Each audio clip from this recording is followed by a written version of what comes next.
Well, if I can find a queue action from somewhere, then I'm going to love it. The backlash makes me horny. We're up for the banter. It's a comedian. Hello, welcome back to That Josh James Show. It's a podcast for the geezers. And their birds. As ever, joined by Romford's number one podcaster. You know it is by now. It's Chrissy White, a.k.a. White Boy. What's happening, son? Very well, mate. How are you? I'm fantastic today. It's probably one of the most special guests we've ever had on. Oh, by far. We've never shot on location before like this, but we're joined by the one and only Barry Hearn. How we doing, mate? Well, we're doing great. I hope that little motorway noise is not affecting anything in the background. It's all good. But once we start talking, it'll disappear anyway. Exactly. We usually record in. We're from round here, but we usually record in Peckham, Right. and right by a train line. So we've always got the train going. Oh, So well, you're used to it. Peckham, I mean, you know. yeah. Takes a bit of getting used to South around there. London boy, you've got to be careful. I hope you take your know. passport. Yeah, we don't feel all that comfortable around there, but we make it work, you know what I mean? It's all right. My mum told me never go over that bridge. Yeah. She said there's bad people over there. Oh, I didn't find it like that until I went to watch Millwall against Orient once. Yeah, Then I realised there's another world of supporters out there. I was walking in and there was a lady on a wheelchair. And sadly, obviously, you know, handicapped in some way, you know, obviously. She's being pushed and I thought, bless her. She's having a day out with her son or whatever to watch her favourite football team. And the policeman stood in front of her and she suddenly yelled out, "Oi, you. See you next Tuesday. Yeah. Get out the effing way." And I'm like, this old lady's in a wheelchair. She's got... Yeah, that's proper Millwall. That's Millwall, proper Millwall. yeah. I thought, I wouldn't want to fall out with her, let alone the geezer pushing the wheelchair. No, it's another bet that world. was, another world. Well, we're obviously, good that you mentioned Leighton Orient. We're at Brentwood Town. People probably thinking, why are we at Brentwood Town? Yeah. But why it's not? because you've recently invested in this club. Well, haven't you, Barry? I mean, for me, it's not a serious investment. They've got Jez Dickinson runs the place and he's in charge of everything. He's done a great job. I just like the idea of it. I had 19 years at Orient as the chairman. I still own the ground, which is nice. I was supporting there when I was 11, so I'm 77 now, so 66 years. Orient will still be my number one club. That's your team, yeah? Yeah, of course, because you don't forget where you come from if you've got anything about you. But I've been living in Brentwood or around Brentwood for 20 years, and this club seems to be doing what I think is so missing in a lot of professional clubs. It's an explosive game. You know, it used to be you've got to be a millionaire to have a football club. Now you've got to be a multi-millionaire to have a tiny football club and a billionaire before you even start denting it. And then you've got to be a country if you really want to get to the top. Yeah. And in some ways, I've always felt that sort of lost a little bit of the passion and lost track of what's the most important thing about football was the fans. Yeah. It took me years when I had Orient. When I first bought Orient, I thought I'm the nuts. I'm the governor. Yeah. It took me years to realise you never own a football club. You're the custodian of a football club. Exactly that, yeah. And I was 4 or 5 years before the penny dropped, and it's like, don't get kiddie yourself, don't get carried away, Bazza. Yeah. You know, you're a ship that's passing through. But you can have an effect on certain places. I think we did all right at the Orient. But when I saw Brentwood and I see what's happening here, and it's tiny, tiny, tiny. It's little. I keep saying we're little Brentwood, you know. But, of course, the players on the pitch don't know the size. They just know they want to play. Yeah, well, they're giving it all. Percent. We've mentioned lately, quite a few times actually, the way football's going, the big clubs, the Premier League, 12 quid for a pint in the stands. The real fans are going lower league and getting involved in what it's all about, which is the players in the game. Look, I think everything's got a level. You know, I look on my business and say, when I sell darts tickets, which is the hottest sport out there, I keep my prices reasonably low because I don't want to lose my core audience and where they came from. But if you want to spend £1,000 on a ticket, there'll be a ticket for you. Yeah. You can get in the room. Barry's not passing that one up. No. But you'll get a Michelin star chef. Yeah. But then not everyone wants that. Most people say working class, but they want 40, 50 quid. That's it. And that gives them all day. You know, I look on my customers, and the same as I look at football is you've got to listen to the market and you've got to adjust yourself to it. There is a demand now, I think, I'm not being pretentious when I say real football. Football made up of predominantly local players playing for local teams. Again, I'm not trying to be too right-wing on this, but giving opportunity to local kids and then people getting behind local kids. Because in any sport I've ever been, my sports never take off until I get in a country, until I get a local champion or a big name that can attract it. And when I look at Brentwood Town, I see a lot of players come from all over this area, and some come from beyond, but they go under the banner of where people can relate to them. And I think the danger for top flight football is people are losing touch with the players. Yeah, 100%. You can't prang your Ferrari and then jump in your spare Ferrari and expect the bloke who's struggling to pay his mortgage to pay 11 quid for a pint of lager. I totally agree. So, and I think that is doomed to be corporate-ville, which will obviously take the emotion out of the football, because corporate people, as you know yourself, you look at the empty seats for the first 10, 15, 20 minutes because they're finishing off their drinks or that. Yeah. Whereas if you're a passionate fan, you're there an hour early getting ready because it means something to you. And I think I think there's going to be some sort of rebound back to the reality of where you come from really counts in life as well as in football. Giving local kids a chance in life as well as in football. Football mirrors society. And in football, professional terms, we're moving away from the reality of society and getting into just a money land. I'm a money person. I understand that. I do things for money. Yeah. But when it comes down to the national game and things that get you up, get you excited, there's nothing quite like on your own doorstep. Yeah. Watching a local kid make a name for himself and then disappearing into the higher echelons of football. That's okay as well. Yeah. We're not the end product, but we're part of the system that makes this game the national sport. Absolutely. Was it always, growing up for you, was it always Orient was your team? I mean, look, when I growed up, I was on Dagenham and then I went to the Debden Industrial Estate. It's funny you say that because my mum and my uncle grew up on that estate. What, and Debden? Yeah, Debden. Really? And my uncle, probably not too dissimilar age, he's a bit younger than you, but he's like, I used to remember Barry from the estate. Yeah, he may have done. Where was he living, do you remember? So I couldn't tell you the road. Well, I was in Chequers Road, so... They're quite near, I think quite near the Broadway. Yeah, okay, so that's that's over the walk. But in those days, these estates were built up after the war because where we came from had been bombed or whatever, and they needed houses. Suddenly, all these soldiers were coming home, and inevitably, the first thing they did was have a baby boom. Of course, because it's been a long time. Mr. Missus. Hopefully, it's not the same when you're with the boys, is it, Barry? No, it's not quite. Well, I hope not. But anyway, I'll find out later on. That could be interesting. Second half of the programme. Now, what we had is that feeling of, okay, we're growing up and, we're kids. Kids are never unhappy because if you've got love around you, and most of us are fortunate to have that, you don't need it. I was never envious of what other people had. I didn't know about it at all. As time went on, you develop that. Why haven't I got a big house? Why haven't I got an inside? I like them shoes. Yeah, and I want a car. Why haven't we got a car? And what am I doing getting in the back of this on this motorbike and things like that? But when it came to football, that's sort of, and I remember going home to my mum saying, I want to go to football. I didn't know where, and I didn't say Leyton Orient. She said to me, you're not going to Arsenal, Tottenham, West Ham. They're big clubs and you're only 11. She's very protective. Yeah. So if you can go to Orient because it's a family-friendly club, and it had that reputation through the generations of being I think a it still club that is. didn't win anything. I think it still is family-friendly. Well, no, it is. No, it is, and it's that reputation. And even to away supporters, other people, we're no danger to anyone. See, they don't have to be a danger.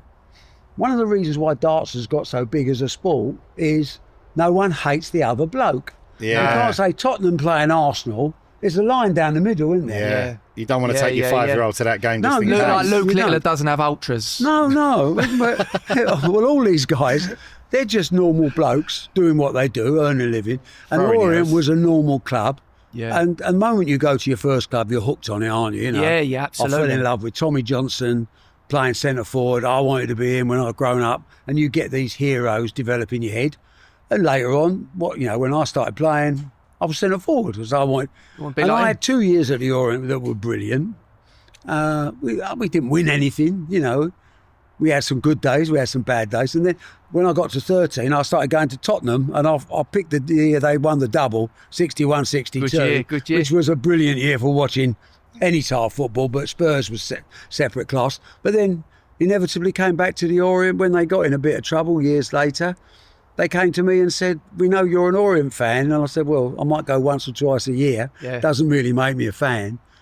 But obviously we did a deal to buy them, £2.43. The guy that was running it was a really nice guy who owned 50% of the coffee business in Rwanda. And they had an uprising and they burnt all their coffee plantations and killed all the staff that worked on them. And he went from 200 million quid to skin. And his first thought was, I can't afford Leyton Orient anymore. Get rid of it. So he came to me. And 19 years of frustration, aggravation, grief, and also some of the best days I've ever had in my life. See, for me, Barry, you'll always be... I mean, I know that you've obviously built Matchroom up, you know, and you've got boxing, darts, snooker. For me, because I always remember driving past your house in Brentwood, and my dad would always go to me, see that out that's there? Geezer owns Orient, lives in that house. Yeah. So it's always, the Geezer. And when you go in down, obviously it's the offices now, and Matchroom offices, but when you're going down M25, you can see it on the hill. You go, Orient's chairman lives there. Yeah. So that's what you'll always be. I think Orient's chairman. I think I became more famous for being the owner of Leyton Orient than anything I've ever done. Football is something that just draws attention to people, makes a big noise. I mean, They're going mad for it, don't yeah, they? they do. I mean, I think boxing, Eddie's 20 times more famous than me because his boxing makes a huge noise globally. And we got this Netflix thing coming out. Looking forward to that. I think it's going to go Have you seen it? Yeah. I mean, it's us. I mean, the thing is, when you do a program like that, you've got to appreciate to do it properly. It's going to be very intrusive. Yeah. You either embrace it or you produce a shit program. Is everyone in it? No, my wife's not in it. Eddie's wife's not in it, and my daughter's not in it. They opted out. They all opted out. They said we don't want the intrusion in our life, and I respect that. Yeah, make them right. But all the other employees, and we all had a meeting about it. We said, look, it's going to be a pain in the arse. Yeah. We turned down a huge amount more money from other people because we wanted to be on Netflix for the global reach. Oh, that's the one. And said, now, we're by the gum shield. Let's do it right. So we gave them unlimited access. And there are times when I was thinking, I don't know what we're doing here. I mean, this is not... But it's real, and a lot of people won't like it. There'll be the old jealousy because there's plenty of we're the Hearns and up yours and all that sort of stuff. Yeah, because that's how we are. Part of the game. And it's like it's not going to Listen, change. you're from Essex at the end of the day. That's exactly how it is. People from Essex live hard, spend well, work generally hard. Yeah, they graft away, but they make money, and then they spend it well. Yeah, which is, to me, isn't that what we work for? Yeah. To have a good time and make a bit of sacrifice. Okay, fair enough, but you get the reward for it. So we ain't here for long, are we, Barry? Well, we're not. There's no rehearsal, is there? And I think you have to live every day like that. Is there anything in the Netflix show? Obviously, you've watched it all now. Is there anything in it you think, quite a lot. I wish I wouldn't have done that? Quite a lot. Really? Yeah. But at the same time, you sit back and you go, do you know what?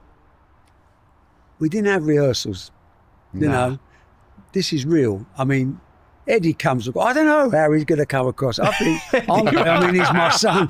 He's my son. I love him. But there's a couple of scenes in it where I'll go, oh, blimey, Ed, that's a bit strong. Do you know what I like from the trailer? It's obviously when it kicks off between you, Bank, and Ben. Yeah. And I think he says to Ben Shalom, doesn't he? Yeah. If I know you knew about this, you're done. You're done. You're done. You're done. Yeah. There's a better bit which I won't. It can't spoil it. No, I won't spoil it. But it's coming about. This is going to come out about the same time as the special comes out. It's episode 5 that my favourite bit when a few of the rather large fraternity of doormen decide that Eddie can't go into a building, and he just looks at them and goes, "Boys, this ain't your fucking day." He said, "Because I'm coming through." It's priceless bit of television. Yeah. No, it's good fun. It's good fun. I think it'll be appreciated by people that understand Essex humour, Essex lifestyle, and the work ethic that goes behind what people don't see is the hours upon hours. Yeah, it don't happen by accident, does it? No. I mean, I spoke to Eddie, when did I speak to him? Last night. You know, he's on his way back from Mexico, where he went straight off from Australia. And now he's coming back. He's left the country now. He's living in Monaco. I don't see him as much as I used to. Lives in Monaco, yeah? Yeah, he's full-time there now because... people say, is it just about the money? Not really. Yes. You know what I mean? Monaco sounds nice. Well, Yeah, Monaco It's sounds a all nice right. postal address, but it's nice when your gross is your net. yeah. Yeah, that is Of course. Yeah, cool. And you know when Certain you, incentive. and that's the and big we've- that's the big plus we've about got- Dubai, isn't it? Yeah. Well, we've got this. Yeah, Dubai's the same, but we're not helping ourselves. I'm fixed here. I'm never going anywhere. I was born here. I'm bred here. I got a wife here. She likes her dog and she loves her horses. She ain't going anywhere. So therefore, if she's the governor in the house, I'm not going anywhere. Yeah. But at the same time, I can understand people going when you've got governments, not just this one, pretty well most of them, all of them, they're running out of cash and we're a target straight away. Yeah. And what that does is it disincentivises people to work make hard. that extra effort. Yeah. You know, when I started making money in the Harold Wilson days, I was paying tax at 98% at one stage. You know, it was 83% tax on earned income with a 15% supplement on unearned. Try to motivate yourself when you're getting £2 out of every 100. Yeah. You'd rather turn over and have an hour in bed, wouldn't you? Yeah. And that's- Accountant talk and as that's well. Yeah. He knows an that's- accountant. But Yeah. that kills you, doesn't it? It kills the incentive. And it kills those kids especially from working class areas like me, I associate, who say, if I make a big effort, I can do something now. I can get out, I can make something for my family and now I'll save up, leave something, have a legacy, whatever way you want to describe it. And suddenly we're in the time where everyone goes, no, that's not important anymore. We want all your dough. Yeah. The more you got, the more we want off you. And we don't really care. So 20,000 people, rich people, have left this country in the last few months. And that there ain't any coming in No. because they're looking over the hedge and saying, I don't really fancy being part of that. Yeah. They don't give you, again, we won't go into politics, and I'm not particularly being left or right wing because most of the governments we've had over the years have never had a proper job themselves anyway. No, So how of would course they know? They're all out of uni. They're all out of uni or they're that's- civil servants or something that's Exactly. built up and they think, oh, I've got to run the country now. Could they run a time I ever heard business? something like that, Barry, my mate of mine got a promotion, Yeah. pay rise, and he took home less money because he went up into the next tax I bracket. know. And I was like, But that's the same thing is there is a way in this society, and look, we've all got an obligation to poorer people and we've got an obligation to look after people. I buy into that 100%. yeah, But it can't be right where you can earn less money sitting on your arse at home than going to work. exactly. That cannot be a system that works. And no one's really come up with an idea where that balance is. You've got to let people have their heads and say, go and change the world, son. And you've got other people there saying, you were born to do this. Or, but we want Premier League life, then we've got to expect there's got to be people out there that are earning Premier League money. Yeah. Because Barry for otherwise Prime they're Minister. not coming. Yeah, Barry. No, you if I was wouldn't want younger, that job, would you? I'd do it in a million years. I'd do it in a nut if I was 57 instead of 77. Yeah. To give a commitment to anything, I'm 100% person. I'm either all in or I'm not there. If I'm all in, I'm dangerous because I live that type of life. And, Dangerous Bazar. and I know I'm having more and more trouble being dangerous at 77. Well, do you know, funny enough, you've had some health issues recently. Yeah. Which hopefully you're doing all right now, Yeah, mate. I'm good. I mean, I'm you here. look good as gold, to be Yeah, honest. no, listen, I'm but good. when I heard about that, I was thinking to myself, well, why is he getting back into football? If he's got it? But it just seems like No, you but I can't switch think off, you it's- can't stop. Yeah, but I think it's what you have fun doing. Yeah. I mean, I don't come to every Brentwood Town home game. Right. I come to a few. I go to a few Orient games. I actually have a life where I do what I want, Yeah. which is a real luxury to have in any life. Yeah. And I'm getting older, but I ignore that because it don't suit me to take into account. I'm a bit of a fatalist. I think we've all got our day written down when the good Lord says it's time to go. And when he says it, I've got no choice. So, but if it's not my decision, I'm not going to live my life built around it. So I maximise every day because you don't know, 77's no age. I mean, I might get a 97, drive my old woman mad. Yeah. But at the same time, as long as I haven't wasted an hour of my life, I don't care when I go. It don't worry me at all. How many days a week do you still work now? 7. 7 days a week. Well, yeah, but I say 7 days, but it's not all day. How many days do I think about work? 7, sometimes 8. But I don't go in the office for 14-hour days like I used to. But what I do is I'll go fishing and I'll work while I'm fishing. Yeah. Or I'll go golfing and I'll think I must do such and such when I get home in the evening. It's just, I have the ultimate luxury, which I've earned, is I do what I want. You know, which actually is a compliment to you, really, isn't it? Because what am I doing here? I know, you do what you does what want. he I can't wants, believe and you here want he to do is. this. I mean, well, when I heard about you, I thought, I can't miss out on that. No. But I thought, no, it's like everything else. Home is where the heart is. I always think to people, there's 3 different stages in life. If you want to be successful, and I'm sure you both come under this category. Number 1, you got to be a bit of a selfish bastard. Yeah. You got to be focused on your goals and where you want to go. Otherwise, you're going to get cast away. Yep. You're going to you're going to make commitment. You're all in. Yeah. Number 2 is things start going to plan, you can be a better person then. You don't have to be a nice person when you're growing, because you have to win at all costs, and nothing must get in your way. If you haven't got that attitude, you're not going to get there. But there does come a time when you can be a better husband, a better father, and put some work in. And then there comes a 3rd stage when you think, right, I've really sort of half cracked it now, getting towards the end of your career, and you think, now I can maybe look at where I came from, the community, Give back. and what we can give a little bit back Yeah. without the publicity of all these people saying it's for charity, baby. Yeah. You know, you don't need all that, because you don't need to be famous as you get older and happier. Yeah. Because what does that do for you? Nothing. Do what you want to do. And if it means, like, we know we're very involved with the Futures Sports Zone in Dagenham, where I was born. Yeah. We're building one in Thurrock for kids there. We do things with hospices around the place, and we do things with Brentwood Football Club and the Orient or whatever, because it's what we want to do, but actually it is also a bit of giving back, because we've had a touch. And the day you don't realise you've had a touch, then you shouldn't have a touch. Is that when you start thinking about legacy in that last? Of course. In that And last section. The last section is legacy. And for me, 40% of my life now is spent on legacy, and a sustainable legacy that goes beyond just your immediate heirs, much to Eddie's dislike. I said, you're done. Yeah. You don't need me to He help started you. with 20%, didn't I'm he? going to say he started. He's got more than that now. He's a big shareholder. I bet he I has. said, you're absolutely caked, and you're fine. Yeah. And by the way, your kids are done as well. So what I'm looking at is people in 100 years' time, when I'm just up in the stars somewhere, that have a right touch, and they take a glass and they go, Bazza. Yeah. Thanks, mate. Thanks for That'll do me. That'll do me in 100 years. Has money ever not been a motivator No, for you? never. From day one, all I want is money. Even now? Yeah, of course, it's a game. I'm playing a game. I'm playing to win. You just said, though, you got plenty for God, generations. I've got no problems. But I want to win every day. Still want more, Why yeah. am I here? Yeah. Why am I here? I'm here to win. Yeah. And it's a game, same as a game of football. You know, no matter whether you're top of the league or bottom, you want to win. Every player that runs out on any sports pitch, any stadium in the world, wants to win. If you're not planning to win, what are you doing now? Well, if I'm not planning to win, I might as well just pack up now. Yeah. But I judge myself on my own performance, and I know one day, some years to go, I will look in the mirror and go, Baz, you're not fit for purpose.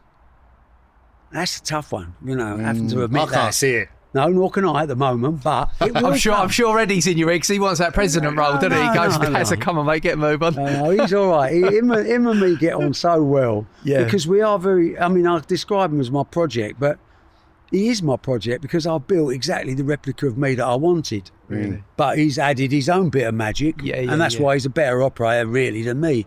But he weren't there at the beginning because he couldn't have been. He weren't born. 50 years coming up for Matchroom and 45 years so far. You know, and we're doing well, and I think we're entertaining people. I think we're ticking boxes. We're paying our taxes on time. We're being good boys, and we're helping hundreds of thousands of sportsmen and women around the world change their life through sport, which is our ultimate aim. But we're also a highly profitable company. Yeah. So all boxes are ticks, and there'll be haters out there, people that haven't achieved or feel haven't had the chances. Well, that's all bollocks. We've got the chances in our life. It's built in us. It's up to us whether we take them or not. I don't like a world of excuses. You know, Victims. No, I It's don't for- like. I like people that are honest. Come off a pitch, come off out of a ring, and just say I weren't good enough. I'm happy with that. I say that to myself all the day. There's geniuses out there, much brighter than me. I'm no academic. I don't think they can work as hard. We see. Maybe they haven't got the standards we look for, but It's an interesting world, and it's one where there is opportunity if you look for it. Why are you two doing a podcast? Why are you doing a podcast? You see an opportunity. See an opportunity, yeah. And you'll enjoy it, and it might be the best thing you've ever done in time. You never know. Might be. One thing I can as long say, as we're you give it giving 100%, it our all. That's it. I Well, think that's all you can do, isn't it? I think that's always, and that's one thing. And the I man mean, upstairs will decide whether that's enough. whether that's enough.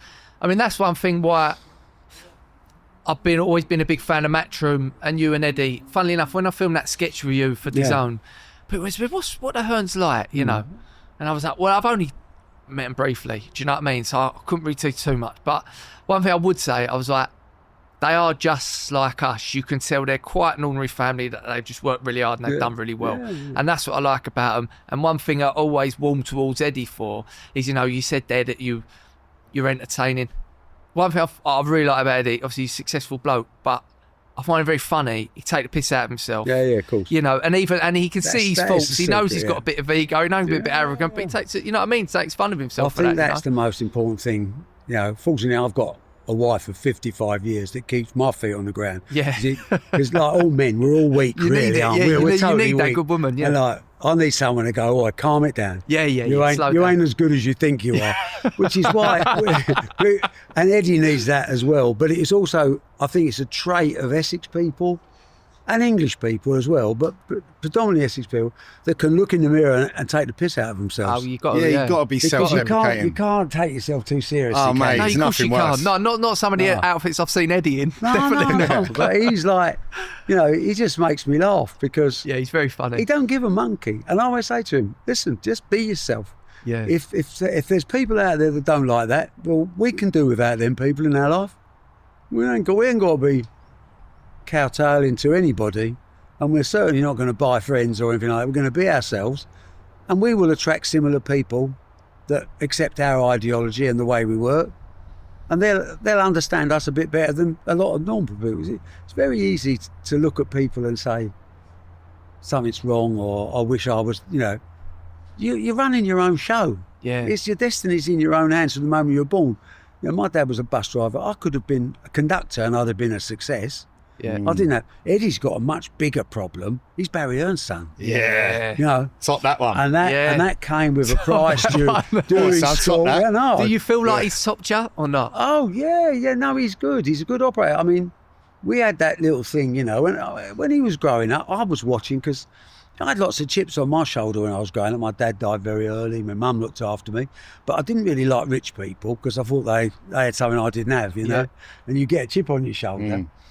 And all of a sudden, Eddie got to about 15 or 16 and I started seeing there's a rich kid coming out here. Yeah. And You take him in the ring, do you? yeah, and I said to him, we're going to find out. I've got to find out.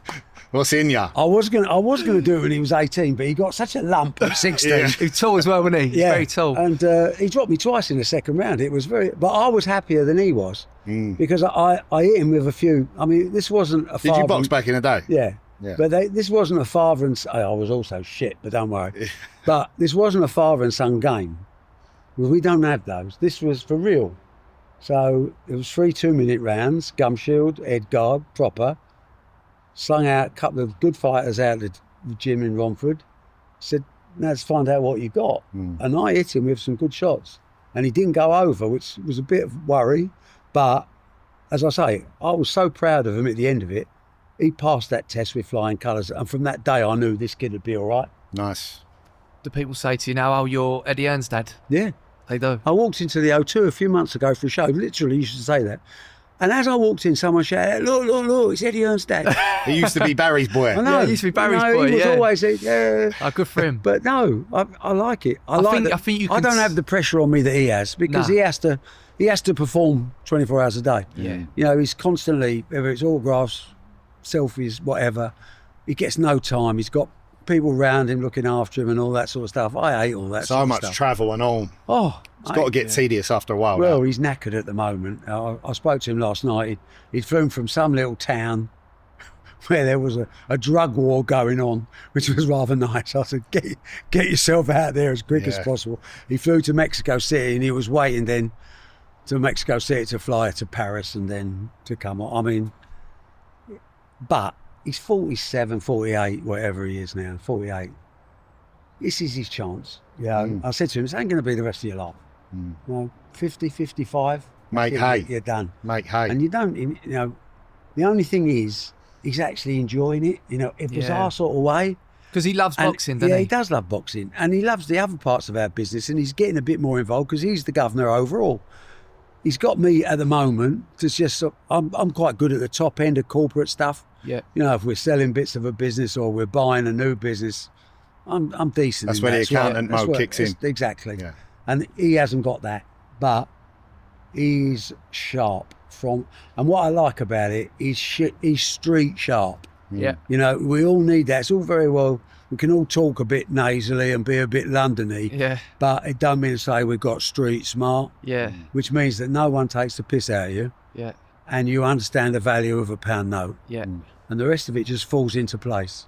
Because in that trailer for the Netflix show, you said, Eddie's my son.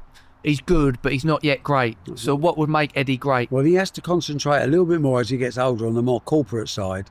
In other words, to understand the structure. Yeah. The structure of subsidiaries, of buying new companies, of looking at strategic stakes in other businesses that would benefit us. It sounds complicated for a reason. It is. But that's something that accountants and lawyers have done all their lives. And Eddie's coming from the showbiz side, if you like, the social media side, which is hugely expanded our group because of it, because we reach parts that people like me wouldn't have ever reached. Yeah. I've got 100,000 followers on Twitter. Eddie's got 4 million or something. Yeah. It says it all. And you've got to understand that to run a successful business. But when you get up to the level where you're selling, we sold a small stake in the business to Qataris, we might sell a little stake to the Saudis, and we've got to do it our way, at our price, proper value. No one's taking liberties. And to do that, you have to understand the corporate world, which he is beginning to, but not yet finished. He's not a finished job, nor should he be. That must have been such a help for you coming up in business to not have to put that, delegate that job to someone else. Yeah. And also, when you're like me, I am a bit of a control freak. So I need to have everything under my control because I do believe I know best. When I take over sports like snooker and darts and things like that, pool, I know what needs to be done because I've done it for 50 years. And there's a lot of people that have different ideas, and I don't want to be disrespectful to them, but they don't know diddly shit. And they've never been in there and they've never done it. And when you have done it, you realise you've got to dedicate 24 hours a day, 7 days a week to this to get it right. But you will get it right. I know when I took over snooker, a lot of people, a lot of the players said, we don't want Barry Hearn to own snooker. We want to own it ourselves. I said, I'd like to be a brain surgeon, but don't let me operate on you. It could be dangerous. It's that sort of thing where you've got to realise, what did God put us on the earth to do? Yeah, we've all got our jobs. I was never going to be brilliant. I mean, I'm okay at virtually every sport, but I'm not good at anything, What's your favourite? Okay. I like everything I do, but I enjoy golf to play. I mean, I ran marathons around the world. I ran triathlons and things like that. I'm a competitive person, but I just got no natural ability. So I'm never going to be any good. I'm fourth 11 football. But having said that, I might score 40 goals a season because I'm keen and I get into places other people don't get into. Fox in the box. Well, how about the fox? The boxing in the box. The old fox in the box. We've had, because you're president of Matchroom, aren't you? And then I think Eddie is technically his chairman, isn't he? Yeah, but Eddie has the power. Eddie is the power. So would you say essentially he is the president? Or? No. He's the chairman. The chairman is the governor. Right, President okay. is a ex officio role. In other words, I have no vote. I have nothing. Right. Okay. So you're more just like the figurehead. I am. That's what a president does. I'm president of Leighton Orient. Okay. But I don't go to board meetings because it's nothing to do with me. I still go to board meetings because I can add something at the moment to Matchroom Sport and its activities. I can't add anything to, Brentwood Town.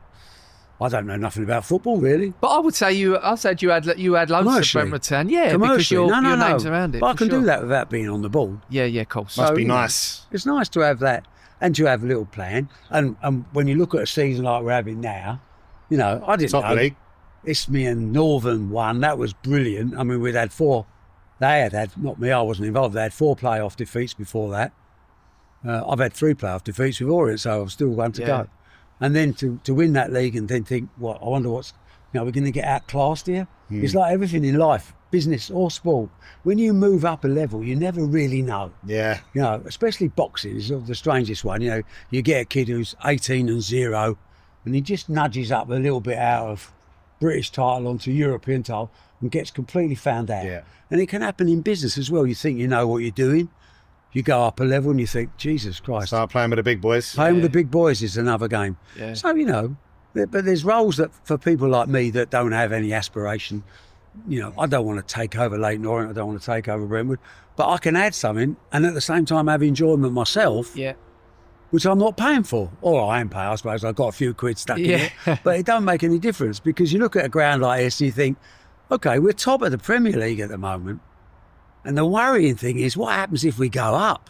Really? Because Are you that- prepared for it? Well, you've got to be if you're in sport and you're in Yeah. business, but that's going to come at a price because what happens if you go up again? You know, football ends in tears unless you win the European Cup, the Champion. You know, if you win the Premier League, you've got to win everything or you've missed out. Yeah. And everyone misses out on something. But football ends in tears generally because you reach the level which you're comfortable operating in. Yeah. But none of us are built like that because we're all competitive people. You want more, yeah. We want more. It looks great here, though. Yeah, the it's pitch is fantastic. lovely. The Yeah. best part about it, they put a new pitch last year, and thank goodness, it's been good. The team, I love about this team is the captain's a window cleaner, the manager's a postman. Yeah. The top paid players are on hundreds of pounds a week, not tens of thousands. Yeah.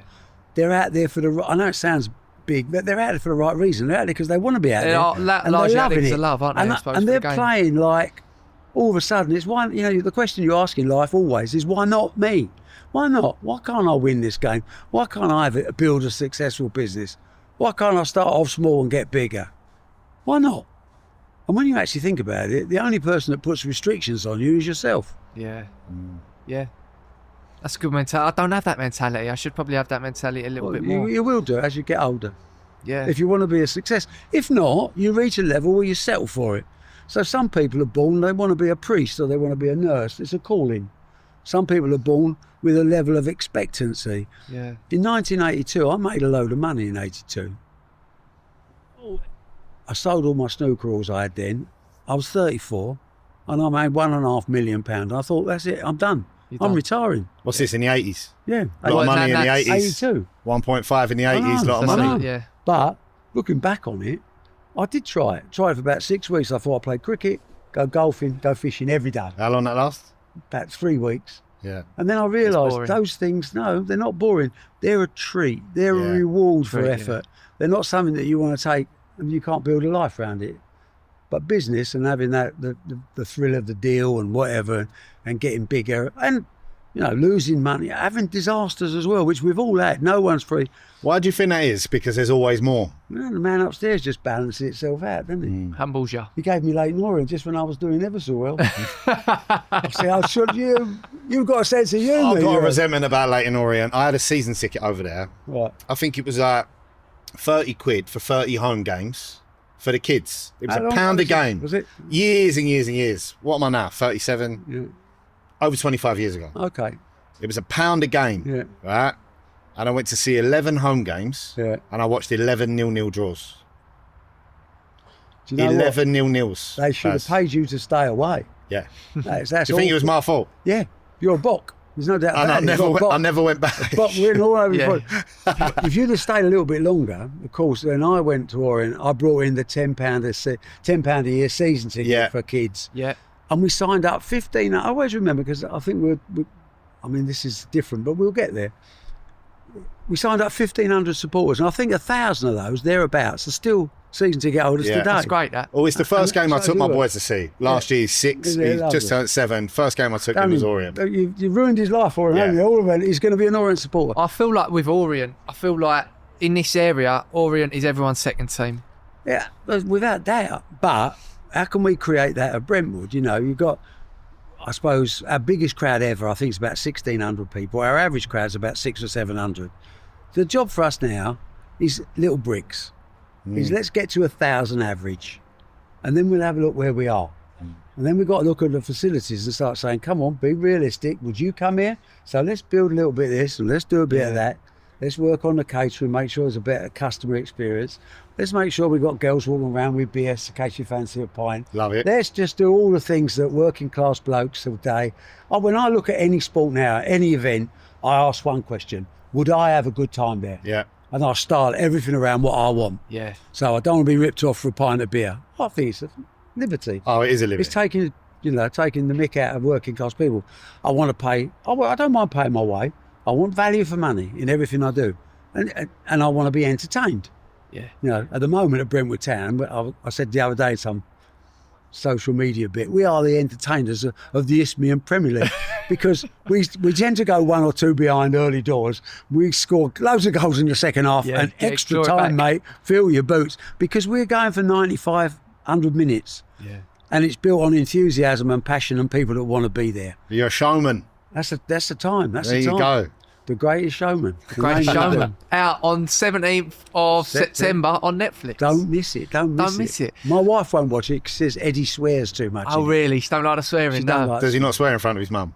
No, he does, but she gets told off. Yeah. He gets told off all the time. It's like we played Arsenal in the FA Cup at Orient one year, and they've done what Arsenal do. They turned up with a great squad, left half of them on the bench, only playing late in Orient. They're 1-0 up, 5 minutes to go. They've got 4 of the best players in the country sitting on the bench. Complacency is a killer in anything, business, life. The day you think everything's set, that's when you go backwards. So anyway, Arsene Wenger, bless his, left the good blokes on, and we had Jonathan Touré from France in the 88th minute, skipped through the Arsenal defence and smashed the ball home. 1-1, 2 minutes to go. Everyone's going crazy. I'm thinking, this is £1.5 million in replay money. Yeah, lovely. This is going to pay for our season. Yeah. We lose £1 million a year. Thinking, I could have a year where I don't put my hand in my pocket. It's a miracle. But I've got to get past 2 minutes. And of course, after 2 minutes, 3 minutes of injury time, and you don't, the tension. I've never felt anything like it in my life. And Eddie, similar to me, and then he suddenly snaps and he stood up and he shouted out at the referee, I wouldn't disdain your podcast. Yeah, you can say what you want, Barry. We say all sorts on here, mate. I won't worry. But no, this was bad because Eddie's like, "Oh, you ref, you effing whatnot, blow that effing whistle." And my wife has just looked at him very coldly and said, "Edward, wash your mouth out and sit down." And he just sat down like a little. You got to do what Mum tells you. You got to do what Mum tells you. It's a golden rule of life. Who's been? Obviously, I know that you've had some great relationships with people over the years, like Chris Eubank, Steve Davis. Who's been the most ag to work with? Biggest pain in the arse. Yeah, biggest pain in the arse. Eubank, without a shadow of doubt. Chris. I mean, yeah. Senior. He's a fucking character, He's isn't such he? a character. I had 20 world title fights with him. Every one was a movie. Every one was a story. Yeah. And I loved him because he's a good man. Yeah. He's a little bit crazy from time to time, and he takes about a minute to say a word. But he's principled, and he's honest. He may not be right, but I don't care about that. As long as you're honest, you're entitled to your opinion. So the 3 people that have affected my life more than anybody in the sporting sense, Steve Davis, heads and shoulders #1. Yeah. Because winning the world title in '81 changed my life. Suddenly I was the bloke with the mouth that had something to sell. Yeah. And I had the best player in the world. Yeah. Eubank, I'm going to put a #2 because he came along in the late 80s when I was really struggling, and he helped me, especially when Sky came in 1990. It's all about profile, it's all about who you represent, and that opens the doors, which gave us a massive boost. And then Anthony Joshua. I think as far as the development of a character, watching someone evolve as a person, he's been the most productive journey I've seen. Yeah. Josh is a huge AJ fan. He's a AJ. smart man. He's a good man. He's coped with a lot of things that other people couldn't cope with. I mean, even money. He's had money thrown at him. It would have turned most people's heads. Yep. But he's kept himself dignified. He's respectful. And he's no pushover. He's still demanding. He's still playing that game. Push over AJ, to be fair. No, but Leave that one alone. he's a particularly nice human being Yeah. that just happens to like bashing people up in the ring. Yes. But that's okay because that's his job, and we all have to do things Suppose we all do things for money, don't we? It's sad but true. I mean, I always think with someone like AJ, I'm like, there'll be a point in his career, maybe quite early on, where he'd earned plenty of money. I'm like, how do you keep that hunger to want to fight people? People say, how much is enough? Yeah. The answer is there's no much. Really? You can't. You're on a like those little wheels they put a hamster in. You're churning it round, and you do it because you do it. Yeah. There's no reason for it. You're not going anywhere. Not going to change your life. Not going to add to anything. But you do it because it's there. And to pass on it betrays the foundations of where you came from. And why you started, I suppose. Absolutely. I said to Eddie the other day, I love you like no one else. I said, but if you ever walk past a £10 note on the floor and didn't pick it up, I'll cut you out of my will. Remember where you come from. Love that. You've got to do. You've got to Love remember where you that. come from. You need a base, because otherwise you start believing in you. I know I'm not perfect, but I'm not going to tell anybody else. It's my secret. Keep your side of the street clean. Correct. Yeah. Love it. Absolutely. So what's the future role for Barry Hearn then? Just enjoy every day, every hour. I don't waste an hour. Do you still have any goals that you've not yet achieved in your life? I haven't caught a £50 carp yet. I'm 10 ounces short. Yeah. In the UK or anywhere? No, that was in France, that one. Oh, mate, you'll easily get a 50 in France. I know. That's what everyone tells me. Yeah. I caught one and they said, I know that fish. We caught it a month ago. It's £54. I went, that's it. I'm there. Take your time. Get it in. Weighed it. £49 for. That's out of order. It's spawned. But no, goals. Yeah, I've got lots of goals. I'm a farmer now. I'm buying farms everywhere. How is the farm life? Terrible. It's the worst business in the world. We've got a government that doesn't understand that people have got to eat, and it's much better to produce it yourself, and that farmers are different people. They work very hard for very little money, but they have the legacy for farmers is to pass their farm on to their children. Yeah, no one wants it. And suddenly, well, they may want it because they're born in that lifestyle, but suddenly they've got to pay inheritance tax, which means it stops them, or they become less efficient. It's rendered useless. Yeah, I mean, it's a shame. But people will understand it, and it'll change. It comes round. What goes round comes round. But I like the idea of, I suppose, when we grew up without seeing too many trees. Now I love walking around trees. Yeah. Makes you feel good about yourself. Yeah, that's lovely. Lovely being in the country. As far as the eye can see, boy. Not having anyone around you. Sweet as a nut. It's nice. And the last question I wanted to ask you, Barry, was if you're going to be remembered, what would you rather be remembered for? Well, you will be remembered, but what would you rather be remembered for? I don't know. Changing sports or changing lives? Just being straight. Just be straight, be honest. Don't tell lies. It's much easier to tell the truth. As you get older, you can't even remember the lies. So you're in trouble. There was a great sports journalist called Hugh McIlvenney many years ago, was acknowledged as one of the great sport writers of all time. And he did an article on me in the 80s. And funny enough, I found it just a couple of months ago. Like, you keep all that. One day you go through it, don't you think, oh, sling that. And I come across this. And he wrote a line, the last line. Must have been 80. I'm going to say 82, but it might have been 80. In between that period. And he wrote, Barry Hearn's epitaph should surely read, equally at home in the boardroom as he is on the cobbles. And I thought, yeah, I'll take that. Yeah, definitely. You like that? That could be on your headstone. Flashing lights, of course. Yeah, of course. Yeah. You'll have the one. You'll have one over Chingford Cemetery. You'll have the biggest one there. Little on the hour ticker tape welcome. Yeah. Something respectful. Yeah. Well, listen, on that, Barry, thank you so much. Pleasure. I've got to give a shout out to your PA, Michelle, who's actually made this possible. Well, she runs my life during the day. My wife runs my life during the night. I don't run nothing at all. I just do what I'm told. She's an absolute diamond. So I really want to say thank you to her. Well, Barry, thank you for your time. Thanks for coming on, mate. We really, really appreciate it. It's been a pleasure. It's been an absolute really, pleasure. Great to meet you. Well, I enjoyed it, boy. And that's, as you know, I only tell the truth. So that's a compliment to both of you. Best of luck with what you do. And let's see Brentwood Town. See if we can go and win the Premier League this year. Come on, Brentwood. Come on, Brentwood. And before we finish, got to give a shout out to our Ronnie O'Sullivan members on the Patreon, over to Romford's #1 podcaster, Chrissy White. Big thanks to everyone signing up for the Patreon, especially the Ronnie O's. So we have Mike and the Cheesers, Ian S, the Hot Dog Goblins, Billy Archer, Big Jambo Jones, Jamie Reynolds, Blue Gas Limited, as recommended by ChatGPT, The OSB. Big shouts to the OSB. Hope you're enjoying your free membership, mate.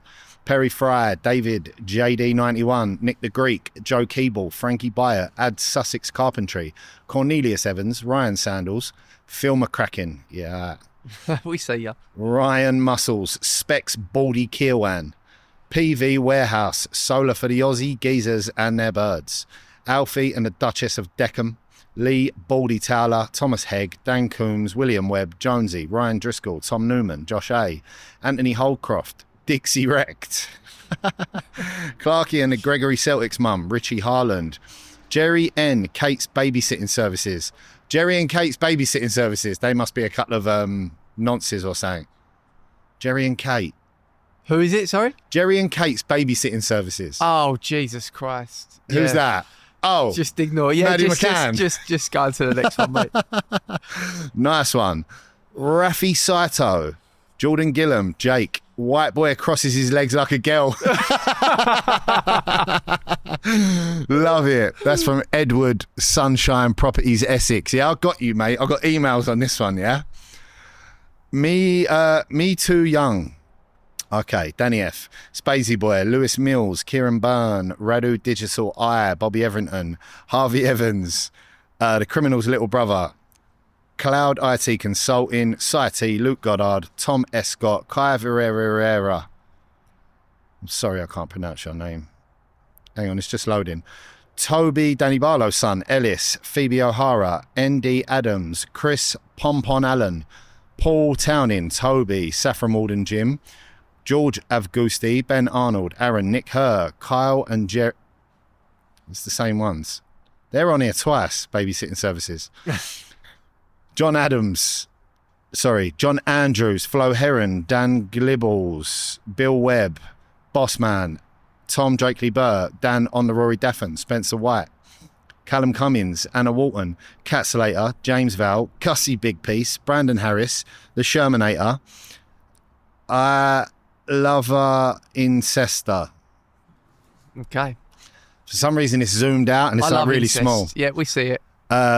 James Beaver Ball, Rob Cord, Istefani Bunny, Matt Walker, Samuel Snedden, Nat, Lawrence Cannell, Aaron McCall, Tom Woolley, Stuart Keane, Aaron Baker, TJ and his bird EJ, Mike Tuffield, Charlie Moyes, John Hudson, Brentwood's #1 hypnotist, The Widowmaker, Tom Dutton, Alex Pavitt, Paul Marcock Arda, CK, Joshua Harrell. Hang on. Sorry, guys. It's just loading. Josh Bennett, Will the Iron Slug, Kevin Barry, Tom Hoffman, Rusty, Charlie, Stephen Hurahan, Alex Perry, Access Towers, Harry Gosling, the Jamesy Micro Penis Fan Club.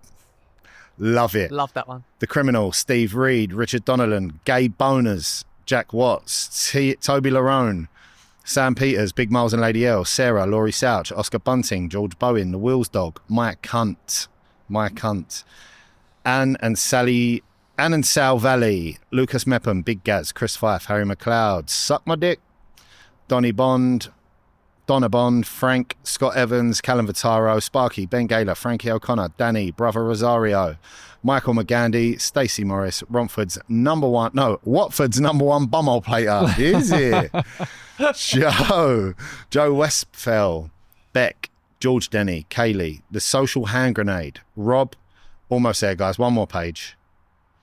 Luke Clark, Nana, The Humble Flash Guy, Alfie Joe Franklin, Enia Luco MBE, Pompey Dinlow, Josh Reynolds, Shane Lawrence, Sean Marchant, DJ, Jordan Gettins, Max Silva, Beth Matthews, The Goat, Danny Barlow and Bailey. Thank you very much. Shout out to all the Ronnie O'Sullivan members, and thank you to all our Patreon members, whether you're a Denise Fanata member, whether you're an Eddie Hearn member, whether you're a Ronnie O'Sullivan member. Without you lot, this podcast just wouldn't be possible, so we really, really appreciate it. Might have to change that to the Barry Hearn membership. Might have to change it to the Barry Hearn membership. Big bats.